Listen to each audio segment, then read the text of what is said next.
She lay there alone, unable to move, her small body pressed into the cold ground as time passed without mercy. The world continued around her, loud and careless, while she remained silent except for the soft cries that escaped her throat whenever the pain became too much to bear. Someone had been heartless enough to hurt her and then leave her behind, as if her life had no value. With a broken spine and no strength left to crawl, she waited. Not for miracles, not for justice, only for help. 2 long days passed like this, each hour stretching into something unbearable, each moment testing how much suffering a living soul could endure. The first night was the hardest. Darkness came slowly, bringing fear with it. The sounds of distant traffic, barking dogs, and passing footsteps made her lift her head slightly, hope flashing for a second before fading again.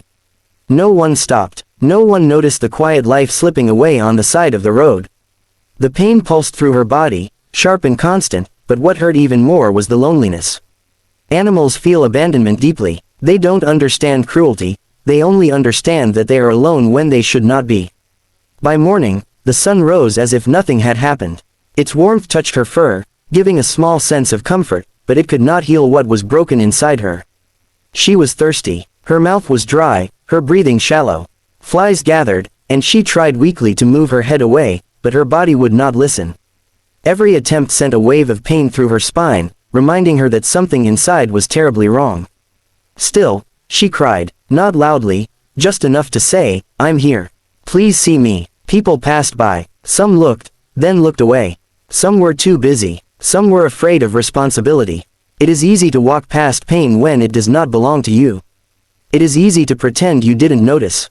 For her, each passing step was another chance lost, another piece of hope slipping away. Yet she continued to wait, because waiting was all she could do. The second night came colder than the first. Her body had grown weak from pain and fear, and exhaustion settled in. She drifted in and out of awareness, her cries becoming softer, almost like whispers. In those moments between waking and sleep, she remembered warmth, maybe a kind hand once, or a safe place that felt like home. Those memories were the only thing keeping her spirit alive. Pain can break the body, but hope, even fragile hope, keeps the heart beating. Early the next day, something changed. Different footsteps stopped near her. A shadow fell across the ground, and a voice, gentle, shocked, full of concern, cut through the noise of the world. Someone had finally seen her. Not just looked, but truly seen. She felt hands near her, careful not to hurt her more, and for the first time in 2 days, she stopped crying.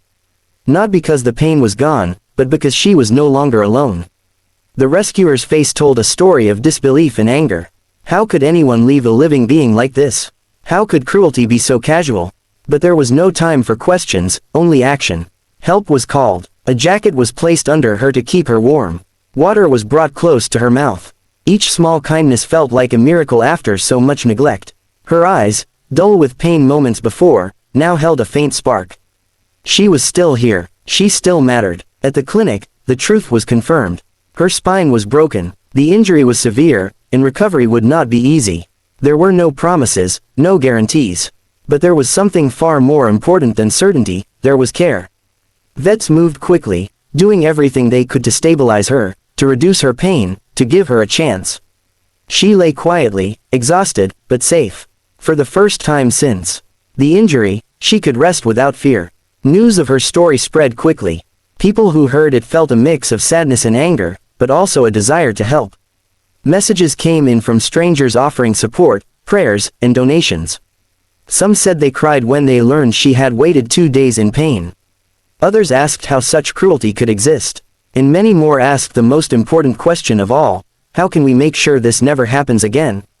Her journey did not end with rescue. Recovery was slow and uncertain. There were days when she did not move at all, days when the pain returned in waves, days when hope felt distant. But there were also gentle hands, soft voices, and warm blankets. There was food given patiently, water offered lovingly, and eyes that watched over her every night. She was no longer invisible. What she endured is a reminder of a harsh truth: suffering often happens quietly. Not all pain is loud. Not all victims can scream for help. Some can only wait and hope that someone will care enough to stop. Compassion is not found in grand gestures, it lives in noticing, in stopping, in choosing not to look away. Her story is not just about cruelty, it is about responsibility. Every one of us shares this world with those who cannot protect themselves. When we ignore suffering, we become part of the problem. When we act, even in small ways, we become part of the solution. One phone call, one moment of kindness, one decision to help can change the outcome of a life. She is still healing. Her future is still being written. But one thing is certain. She is no longer alone on the ground, crying in pain and waiting for help that never comes. She was seen. She was saved. And because someone chose compassion over indifference, her story did not end where it almost did. Let her pain not be forgotten. Let her survival be a lesson. If you ever see a life in distress, human or animal, stop. Look, help. Because sometimes, all that stands between suffering and hope is one heart willing to care. Days passed after the rescue, but for her, time moved differently now. It no longer dragged with cruel slowness on cold ground. Instead, it flowed gently between moments of care, pain, and fragile hope. She lay on a soft bed inside a quiet room, far from the noise of the street where she had suffered alone. Machines beeped softly, hands moved around her with purpose, and voices spoke in calm tones. Though she could not understand the words, she understood the feeling behind them. These humans were not here to hurt her. They were here to help. The pain did not disappear overnight. Some mornings, it greeted her before she even opened her eyes, a sharp reminder of what her body had been through. Her spine, damaged by cruelty, made even the smallest movement difficult. Yet now, when pain came, it was met with gentle medicine, careful repositioning, and reassuring touches. She was no longer expected to endure in silence. Every whimper was noticed. Every sign of discomfort mattered. The veterinarians worked tirelessly, studying scans, discussing options, weighing every possibility. Her injury was serious, and they were honest about the challenges ahead. Healing would take time, patience, and resources. There were risks. There were unknowns. But there was also determination. They refused to give up on her just because recovery would be hard. To them, she was not a lost cause, she was a life worth fighting for. As days turned into weeks, small routines formed. Morning checks, gentle cleaning, feeding at precise times, and careful physical support became part of her new world. At first, she barely reacted. Trauma has a way of making the heart withdraw to protect itself. But slowly, something changed. Her eyes began to follow movement. Her ears twitched at familiar footsteps. When a caregiver entered the room, her breathing softened, as if she felt safer simply knowing she was not alone. One day, something unexpected happened. As a familiar hand reached toward her, she lifted her head slightly, not much, just enough to show effort. It was a small movement, almost invisible to anyone not watching closely. But the room filled with quiet excitement. That tiny motion meant she was still fighting.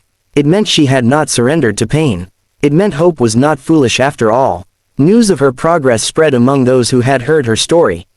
People checked for updates daily, asking how she was, sending words of encouragement from faraway places. Some had never met her, never seen her face, yet felt connected to her struggle. In a world often filled with bad news, her survival became something people held onto, a reminder that kindness still exists. But recovery was not a straight line. There were setbacks. Some nights were harder than others. She would cry softly, and caregivers would sit beside her, speaking gently, reminding her through touch and presence that she was safe. Trauma does not fade quickly. The memory of being left alone, unable to move, lingers deep inside. Healing the body is one thing, healing the fear takes longer. Physical therapy began slowly. At first, it was just careful movements to prevent stiffness and pain. Her muscles had weakened from lying still for so long. Every stretch was done with caution, every response watched closely. She did not understand why her body was being moved, but she trusted the hands guiding her. Trust, once broken by cruelty, was being rebuilt piece by piece. There were moments that tested everyone's strength. Days when progress seemed invisible. Days when exhaustion weighed heavily on those caring for her. But then there were moments that made it all worth it, a flick of the tail, a soft response to her name, a calm gaze instead of fear. These moments reminded everyone why they kept going. One afternoon, sunlight streamed through the window, warming the room. She lay quietly, eyes half closed, when she felt something new, not pain, not fear, but comfort. A caregiver sat beside her, reading softly, the rhythm of the voice steady and calm. For the first time since the injury, she fell into a deep, peaceful sleep. Not the restless kind born of exhaustion, but true rest. It was a sign that her body and mind were beginning to feel safe again. Her story also sparked important conversations. People began talking about responsibility, about the silent suffering that happens when cruelty goes unnoticed or ignored. Some shared similar stories, admitting they once walked past an injured animal, unsure of what to do. Now, they said, they would never do that again. Her pain became a lesson, her survival a call to action. Financial support helped cover her treatment, but emotional support mattered just as much. Caregivers bonded with her deeply, celebrating every small improvement. She became more than a patient, she became family. They spoke to her, told her she was strong, that she mattered, that her life had meaning beyond what had been done to her. Slowly, her eyes grew brighter.